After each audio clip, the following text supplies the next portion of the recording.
Saudara-saudari yang terkasih, kita jumpa lagi dalam Pelita Hati hari ini, Jumat 26 Agustus 2022, hari biasa dalam Pekan Biasa yang ke-21. Bersama saya Romo Thomas Suratno SC dari Paroki Cilandak, Jakarta Selatan, mendengar dan merenungkan sabda Tuhan, yakni firman Tuhan yang tersurat dalam Injil Matius, bab atau pasal 25, ayat 1 sampai dengan ayat 13.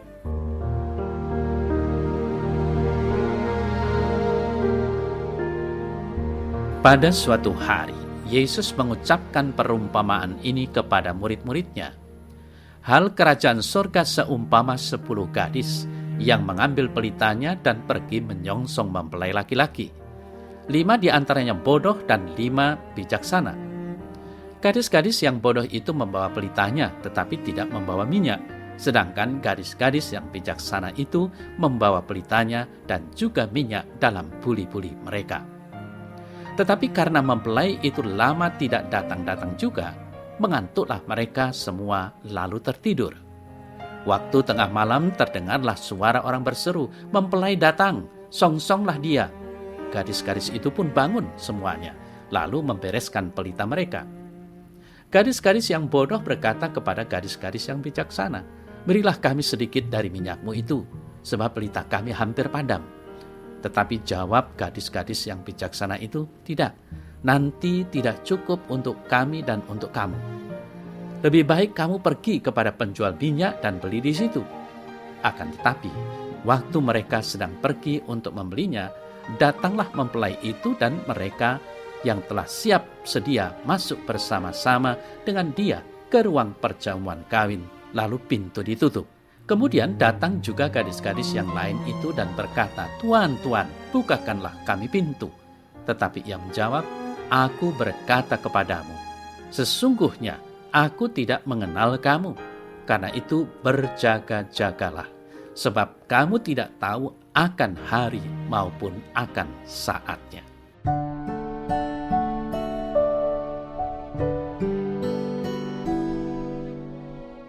Saudara-saudari yang terkasih, semangat sebagai orang yang menanti kedatangan seseorang atau kendaraan tertentu hendaklah selalu dan harus dimiliki setiap orang. Yesus sungguh-sungguh menyiapkan para muridnya untuk mengerti dan memiliki semangat menanti setiap saat untuk berjaga-jaga atau bersiap siaga menanti kedatangan Anak Manusia. Ia memberi perumpamaan supaya orang selalu bijaksana dalam menanti kedatangan Tuhan.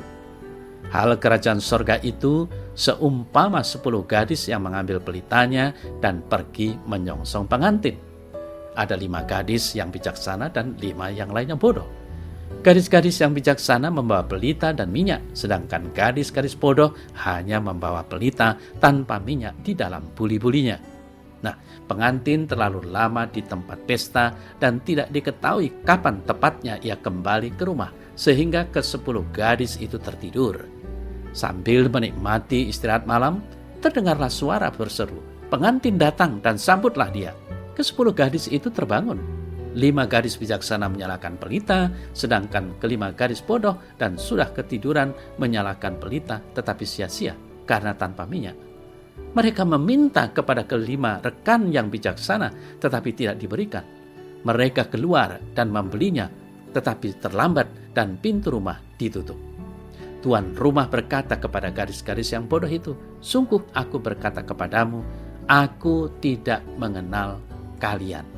Saudara-saudari yang terkasih, hal kedatangan Anak Manusia untuk mengadili orang yang hidup dan yang mati pada akhir zaman tidak diketahui dengan pasti.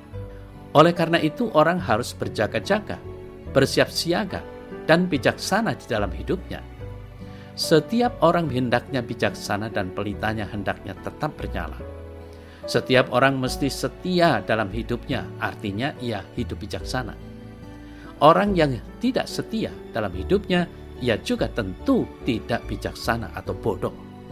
Orang yang bijaksana adalah orang yang mendengar sabda dan melakukannya di dalam hidup. Orang bodoh atau tidak bijaksana adalah orang yang mendengar sabda tetapi tidak melakukannya di dalam hidup. Orang yang bodoh karena nyala pelitanya padam ini akan tetap dalam kegelapan, dan Tuhan akan berkata kepadanya, "Aku tidak mengenal engkau." Saudara-saudari yang terkasih, apa yang harus dilakukan supaya dalam masa penantian ini orang tetap hidup bijaksana atau hidup dalam terang? Yesus yang diwartakan dalam Injil adalah Dia yang tersalib. Salib adalah kebodohan bagi mereka yang merasa bijaksana secara manusiawi dan akan binasa. Tetapi bagi orang yang dianggap bodoh oleh manusia, salib adalah kekuatan Allah. Maka hal yang terpenting di sini adalah orang perlu memiliki kebijaksanaan dari Tuhan, bukan dari manusia. Orang yang bijaksana dari Tuhan akan merendahkan dirinya dan siap memikul salib seperti Yesus sendiri.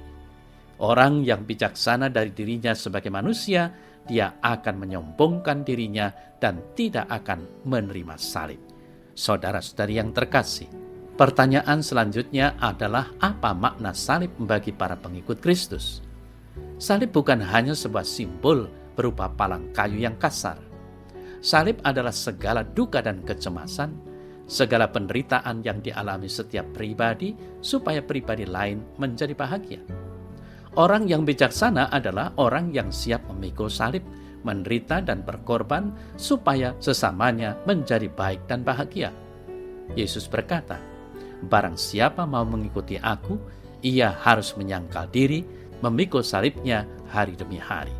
Apakah kita siap memikul salib sebagai kekuatan dari Allah?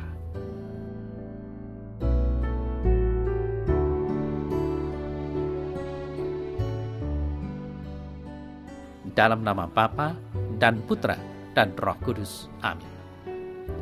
Ya Tuhan Allah, bantulah aku supaya aku mau menerima dan mampu memikul salibku dalam keseharianku di dunia ini. Amin. Semoga Allah yang Maha Kuasa memberkati saudara dalam nama Bapa dan Putra dan Roh Kudus. Amin.